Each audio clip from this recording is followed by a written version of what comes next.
Papo Delas, podcast sobre isso. A aventura humana apenas começou.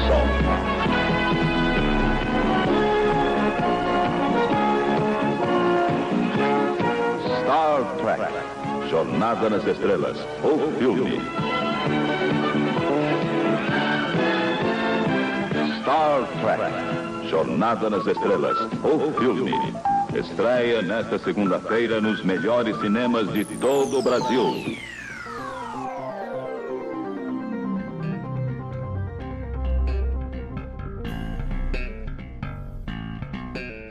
Olá, ouvintes, aqui quem fala é o Xi, do 80 Watts, a família de podcasts dedicada ao som e à cultura dos anos 80, e eu estou aqui hoje, a convite da Cafeína, para falar um pouco sobre o ano de 1980 e contar um pouco para vocês de como era a vida há 40 anos.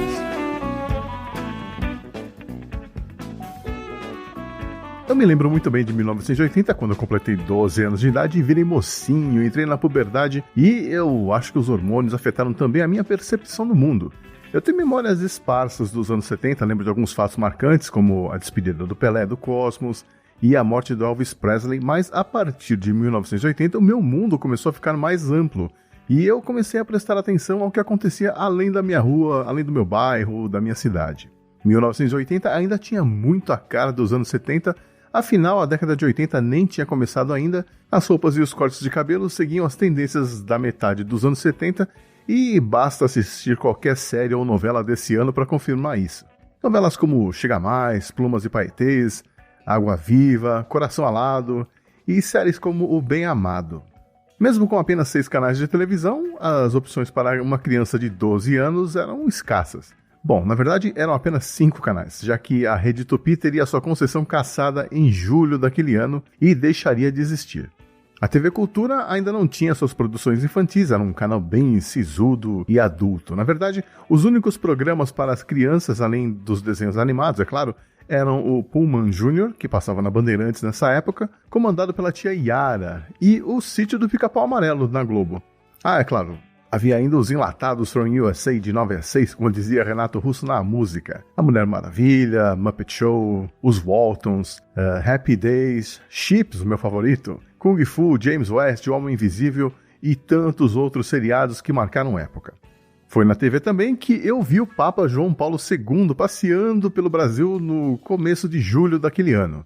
Me lembro também de fazer a primeira comunhão e lembro vagamente dos 10 mandamentos, mas eu já tinha percebido que eu não estava no lugar certo não. O que nos leva ao fato de eu ser um descendente de japoneses crescendo no final dos anos 70 e começo dos anos 80. Acredite se quiser, naquela época havia um certo preconceito com os orientais. Os japoneses já estavam no Brasil há 72 anos, mas pouquíssimos brasileiros se arriscavam a experimentar a comida japonesa, muita gente tinha nojo, karaokê era coisa exclusiva para a comunidade, budismo era papo de hippie e carros japoneses só os da Toyota e Honda, que tinham fábricas no Brasil. Desde 1976, o governo ditatorial brasileiro proibia as importações de automóveis, mas pelo menos em uma área os japoneses eram bem recebidos, nas artes marciais. O judô e o karatê se popularizaram nos anos 70 e em 1980 havia muitas academias pela cidade de São Paulo, incluindo a que eu frequentava, que ficava lá no Tatuapé. Claro, muita gente procurava as artes marciais influenciados pelos seriados japoneses, como Ultraman e Ultra Seven, que passavam na TV todos os dias. Era um mundo analógico e as únicas telas que faziam parte das nossas vidas eram a telinha da TV e a telona dos cinemas. E nada era touchscreen. Outros animes como A Princesa e o Cavaleiro, Speed Racer, Super Dynamo tomavam boa parte do meu tempo livre, mas mesmo assistindo tantos desenhos e séries assim, eu passava muito mais tempo na rua, jogando bola ou simplesmente batendo papo com os amigos. A rua era o nosso shopping center, já que em 1980 os adolescentes ainda não ficavam vagando pelos corredores dos shoppings, até porque não eram muitos aqui na cidade. Havia o Shopping Center Iguatemi, que tinha sido aberto em 66, o Shopping Center Lapa, inaugurado em 1968, o Shopping Continental, que existia desde 1975, mas que era longe para dedéu, e o Shopping Ibirapuera, aberto em 76. A gente costumava assistir filmes nos cinemas de rua mesmo, principalmente no Centro Velho, ali na região da República, onde ficavam o Comodoro, o Cine Espacial, o Lido, Bristol, onde 2 anos antes eu tinha visto a estreia de Guerra nas Estrelas e tantos outros que iriam desaparecer com o tempo. E essas nossas baladas eram combinadas no tete-a-tete, a gente não ficava ligando para casa dos amigos ainda, até mesmo porque em 1980 eu nem telefone tinha, apesar da minha família já ter pago o plano de expansão da Telesp e esperado os 24 meses, que era o tempo mínimo para o telefone ser instalado na sua residência. Só que nós teríamos que esperar uns 2 anos a mais até sermos contemplados e finalmente termos um telefone fixo em casa. A gente também adorava brincar de fliperama e a máquina dos sonhos era a Cavaleiro Negro, lançada naquele ano e que trazia uma grande inovação. Ela falava com o jogador. Se bem que eu nunca entendi nada que ela falava. Videogame em casa só se você tivesse a sorte de ter um telejogo da Philco que trazia 3 opções de jogos em preto e branco: paredão, tênis e futebol. Era demais. Não estou sendo irônico não, em 1980 aquilo era tecnologia de ponta.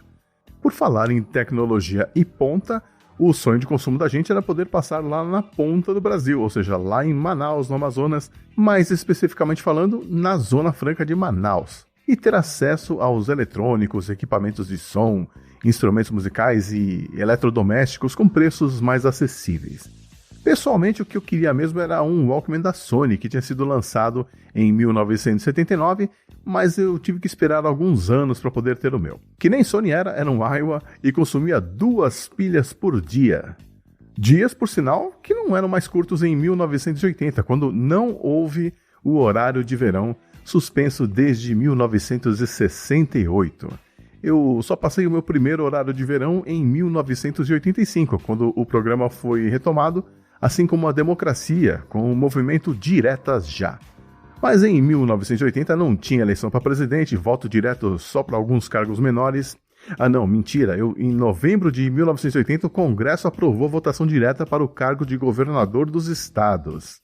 Falando em estados, você sabia que em 1980 não existia o estado de Tocantins? E que Rondônia, Roraima e Amapá ainda não eram considerados estados e sim territórios federais? E que Fernando de Noronha ainda era um território federal e não tinha sido anexado ao estado de Pernambuco?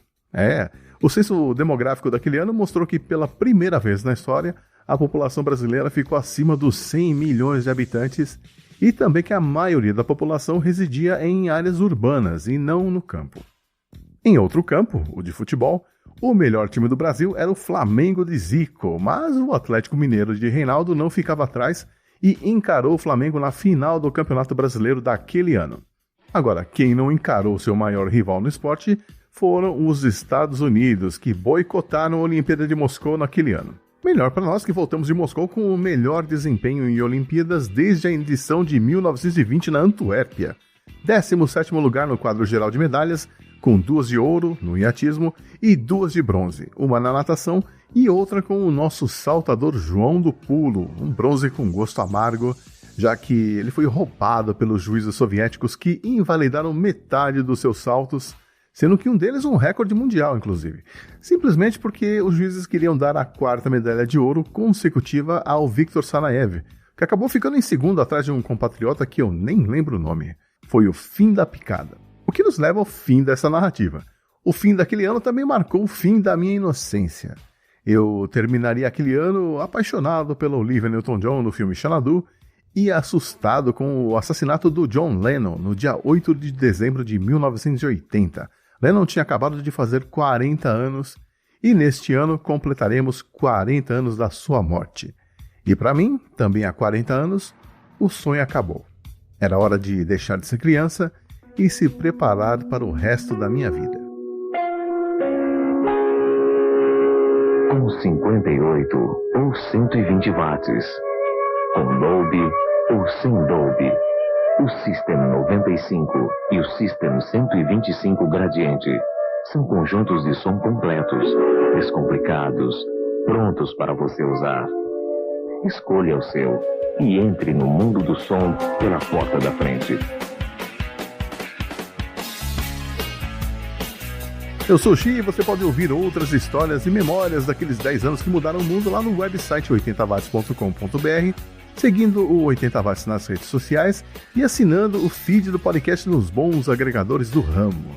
Eu quero agradecer a Cafeína e a Patsy. Um beijo, meninas. Obrigado pela oportunidade de poder compartilhar essas lembranças. E quero mandar um abraço também a vocês, ouvintes, padrinhos e piquepeiros, que apoiam esse podcast maravilhoso que é o Papo Delas. Qualquer dia desses, a gente se vê no passado, então. Até lá.